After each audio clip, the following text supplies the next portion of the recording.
I'm not interested. I'm not interested. Oh, thanks. Not interested. Comment below if this is the most common sales objection that you get. Depending on your industry, especially if it's highly saturated, it's probably the thing that you hear the most. Why? If you watch some other sales trainings, some people will tell you that customers lie. I don't agree with that. It's not exactly a lie, but rather it is a default response. It is something that people say without thinking about it because they actually mean one of 4 other things that they just don't feel like explaining to you at that moment. And in this video, I'm going to explain to you exactly what those things are and how you can uncover them and actually find out how interested that person is in your product or service and either set up that appointment or get to the next step. There's 2 big mistakes that I see in salespeople in relation to this objection. The first mistake is that when they hear, "I'm not interested," I see a lot of people freeze as though they weren't expecting that response, which is hilarious. If you're in sales, you just need to expect that response all the time.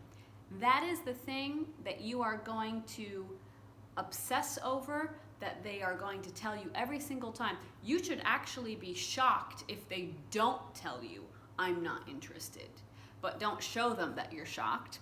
That's how the mindset needs to actually be. The other issue is that I see a lot of salespeople actually take "I'm not interested" as a literal statement when it's absolutely not. When somebody says "I'm not interested," most times they don't mean that at all. And again, it doesn't mean that they're lying, it just means that they mean something else that they don't feel like explaining to you because it's the first time they ever spoke to you or they're too busy. The default response of a human being is to say "I'm not interested," unfortunately. But the faster that you will admit that and acknowledge that, the faster that you're gonna have more success in your role, whatever that role is, salesperson, business owner, entrepreneur. Understand that and get past it. Now here's what we're gonna do. I'm going to actually show you what people mean when they say "I'm not interested." What are the 4 things that they could actually mean when they say "I'm not interested"? The first thing they could mean, it is not their top priority right now. So maybe your product or service is actually something they were interested in last week, last month, yesterday. But today, or at this moment, that has taken a back seat because other things have higher priorities. So that's the first thing it could mean. I am interested, but it's not at the top of my list right now. But instead of saying that to you, they're just gonna say "I'm not interested." The second thing they can actually mean is "I'm busy right now." And if somebody's busy, or even if they think they're really busy, they're not gonna take the time in most cases. Now, in some cases, they will say, I'm too busy to talk about this right now. But in most cases, they're not even gonna say that. They'll just say, "I'm not interested," because they don't even wanna take the time to tell you how busy they are. The third thing they could actually mean, and this one might hurt some feelings here, they could actually be trying to tell you that you are not interesting. Ouch. It's okay, it happens. And in that case, there's a few things you can do, and you're gonna have to do, actually, to pick up your game. The 4th thing that they can mean is that I think or I feel that you are gonna waste my time. And this purely comes from the way that you're speaking, the tone that you're using, the speed at which you're communicating. Maybe they're doing something, they're in a kind of flow and they're doing things quite quickly, and you caught them at a time when you basically interrupted them, but the tone of your conversation is a little bit too slow for their brain activity at that moment. So what it does in their brain, it says, this person is just gonna take up a lot of my time and I can't deal with that. But they're not going to take the time to explain that to you. So instead of doing that, they're going to say, I'm not interested.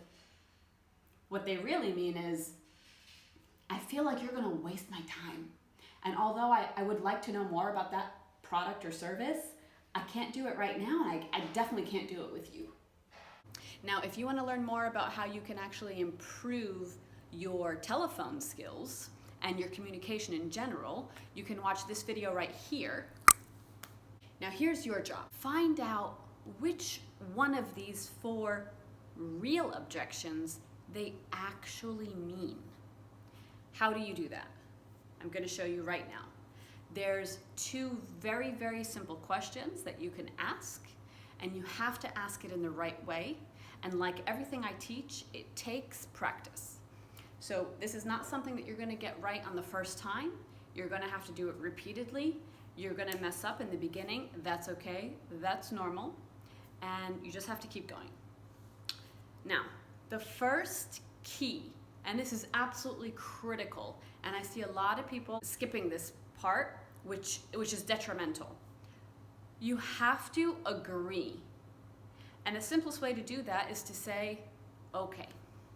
The most important reason that you're going to start your response by saying okay is so they can relax. When you say okay after somebody says I'm not interested, what happens from a physiological standpoint, they go from this to this. And the psychological reason that they relax is because when you say okay, they actually think that they have won. They literally relax because they think that they're about to get off the phone with you. That's what they think. But they're not getting off the phone because you're about to hit them with a genius question, which is this. If I had called you at a different time, or maybe a different day, would you be inclined to know a little bit more? If I called you at a different time of day, would you be inclined to know a little bit more? This is not your typical sales question, is it? No, it's not. I don't teach typical. This question is designed to help find out what are they actually thinking. Are they interested in this on any level? And the fact that you ask this in such a confident way is going to make them answer you truthfully. Now, if they say, no, I'm absolutely not interested in your service whatsoever, then you can consider ending the call, possibly. But in a lot of cases, they're going to tell you truthfully, yeah, I was actually looking at this a couple weeks ago, but a lot of other things have come up since then, and it's just not at the top of my list right now. You will hear that. If they say yes, then they are interested. And it is something they want to know more about. It is something that they're probably looking at doing or buying. But it's just not top priority right now, or they're just busy in that moment that you happen to call them. And at that point, you will have a follow-up question, which is, when it does come back to the top of your list, what information will you want to know? The answer to this question is going to tell you what it is specifically about your product or service that they're interested in. This is gold for you. This is what you need to know. This is how you're going to qualify that prospect. And the way that they answer this question is also going to tell you how far they are in their search for your type of product or service. So if you're a bank and you're trying to get somebody to sign up for a new credit card, they might say, well, I'm interested in air miles. I'm looking for the card that can give me the best air miles. Or I'm all about cash back. Let's say you're a personal trainer. You're trying to get somebody to sign up for your personal training.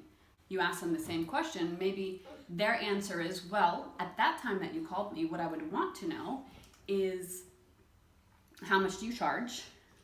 And how are your sessions so much different than other personal trainers in this area? Because I've used quite a few. So then you know exactly what it is that that person is looking for. In that case, you actually know this person has already used some other competitors of yours, And it gives you a really good idea of where to go with that. Or let's say you work with a bank and you're trying to get somebody to apply for a loan. You ask them the same series of questions and they might tell you, well, I'd be interested in the loan that has the lowest interest rate, or I need a mortgage, or whatever the case is. They're going to tell you what they're looking for, and that's what that question is designed to do. It's designed to get past the objection of it's not at the top of my list anymore. You're not arguing with them about where it is on their list, so you're getting past all of the objections. I'm not interested, it's not at the top of my list. We're not even arguing against those. We're saying when it does come back, what do you need to know about it? So they're going to tell you 1, 2, 3. These are the things I need to understand about it. Great. Now you have that information. Now, do you think you're going to get off the phone? Nope. When I do coaching sessions with corporate clients, I notice that the sales team, they will do the first part. Well, if I called you at a different time, would you be more inclined to know more? Yes, great. But then they default to, okay, well, what time should I call you? Nope. If that's something that you say or your team says regularly, if you hear them saying that, you don't ask that question anymore. The correct follow-up question is, okay, well, what information would you need at that time?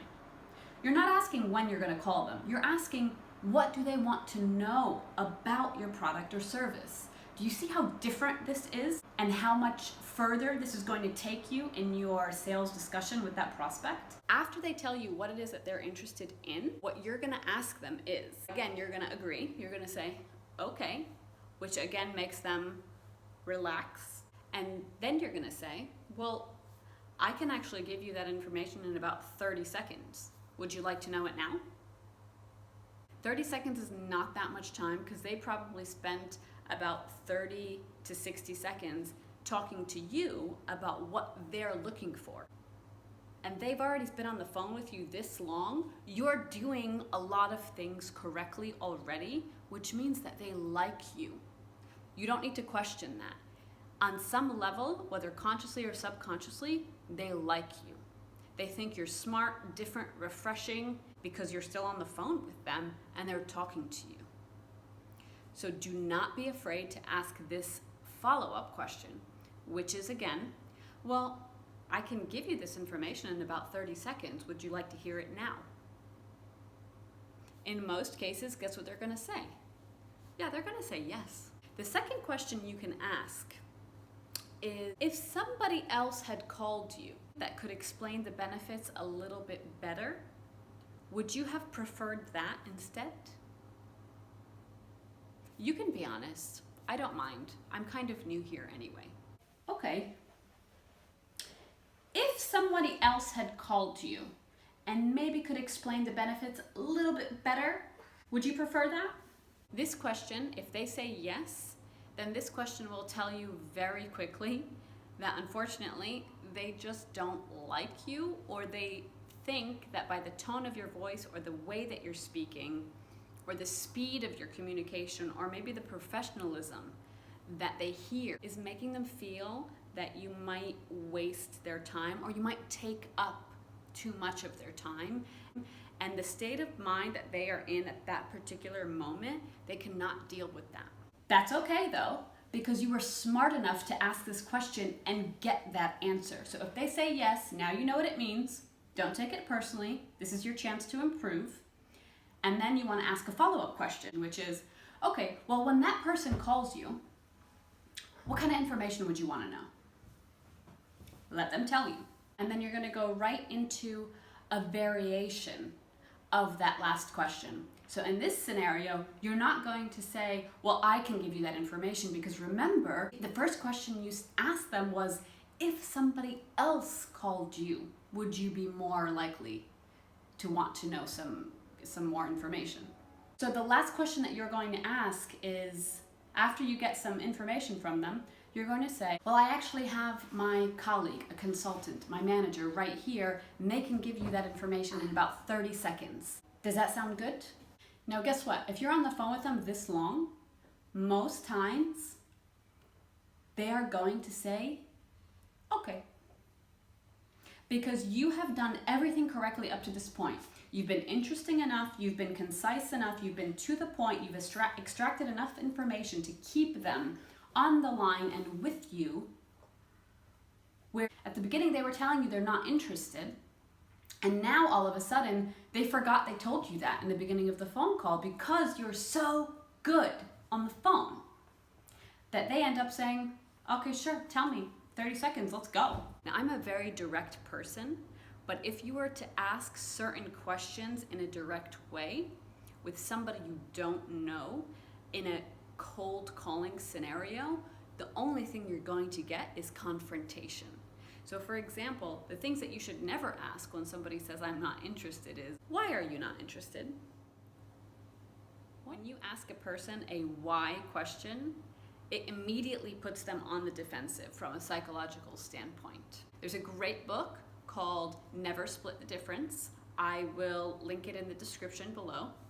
And it talks a lot, it's actually from a hostage negotiator and how he never uses the word why because the stakes are way too high in that scenario. He cannot be wrong in his negotiations, but it's very interesting. So when somebody tells you I'm not interested, if you hear a salesperson saying, well, why aren't you interested? You know that salesperson has not really done their sales training. They haven't really looked at the psychology behind sales. They're probably very new to sales. And they're probably going to complain after they get off of that phone call and the customer either hung up on them or it was just a horrible call. Asking that question will never get you anywhere you want to go. You want to ask the questions that I just gave you because it will uncover what they actually mean. And in a lot of cases, people that say they're not interested at the beginning of the call will stay on the call with you until the end, and you will be able to set up that meeting with them. If you like this video, please give it a thumbs up, please subscribe, and drop a comment below as to what's another common objection that you get in your business, and I'll do another video on that. But I gotta go because I'm not interested.